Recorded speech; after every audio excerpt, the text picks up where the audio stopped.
When he turned 28 years on June 7th, just 2 days back, Stephen decided to open up more about a reality which has been ignored in most countries, especially here in Uganda. I chose my birthday because I'd always told a few friends, a few of my friends had known, and I constantly brought it up on Facebook that I wasn't sure my sexual orientation, which is kind of false, because I don't think there's anyone who's not sure of their sexual orientation.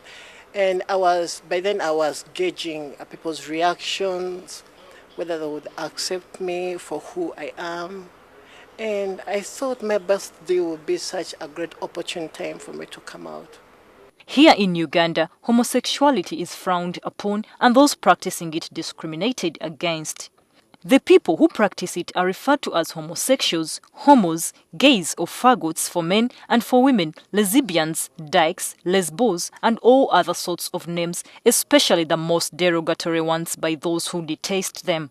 When HIV/AIDS first came to light 30 years ago, it was first noticed amongst 5 gay men in America. Within a month, a second report had identified 54 young gay men with a rare disease unknown in men termed Kaposi's sarcoma, which was later to be termed acquired immune deficiency syndrome or AIDS. But initially, it was called gay-related immune deficiency or gay cancer. Probably gay people think that probably it's more of a man and woman thing.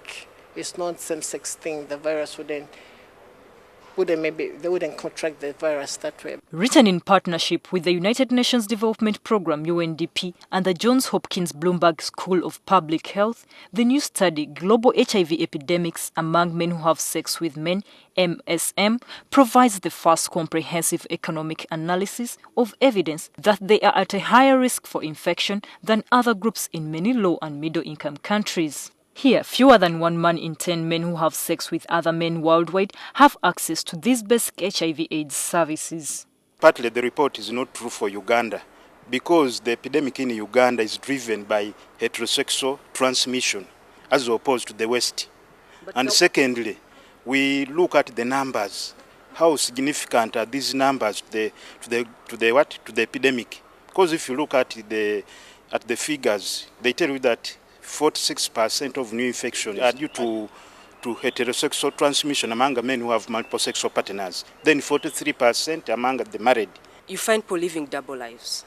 Yeah, a man who is engaging in sex with another man, and he's married, he's going to, be doing both.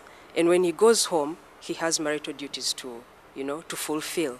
So there will be no, issues of negotiating for protection. According to Centers for Disease Control and Prevention, unprotected anal sex carries a high risk of HIV transmission because of the small tears or cuts in and around the rectum through which HIV can pass. It is not right for anybody who is homosexual or who is gay to cry foul that they are being discriminated, that they are being denied their right to access services. They access the services and they should also use protective measures to ensure that they do not spread HIV. However, research is limited by social discrimination.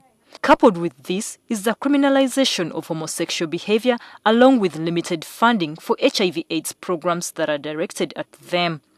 The study says these factors make men who have sex with other men more vulnerable to HIV infections. In Uganda, help for them is compounded by the stigma which culminated in Indora MP David Bahati proposing in Parliament an anti-homosexuality bill on 13th October 2009.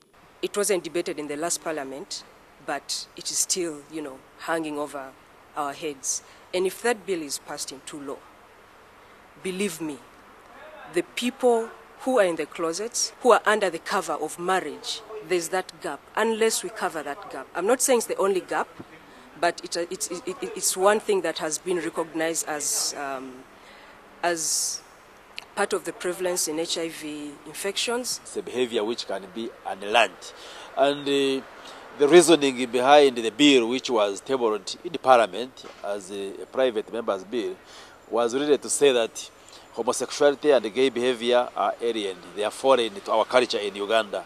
Out of the 53 countries in Africa, 38 criminalize homosexuality in some way, with prison sentences lasting up to 14 years. While South Africa acknowledges gay rights, still the stigma reigns. We have agreed with the current speaker that bills which had already been tabled in the Parliament, in the 8th Parliament, will be saved, and upon the commencement of the 9th Parliament, a motion will be moved in the Parliament to have these bills continue so that we can curb this practice of spreading homosexuality within Uganda. According to the World Bank report, the impact of HIV/AIDS could be slowed down further if more countries, especially the less developed in Africa, recognize the fact that homosexuality is a reality and accorded the homosexuals better access to HIV/AIDS care. Florence Naliimba, NTV.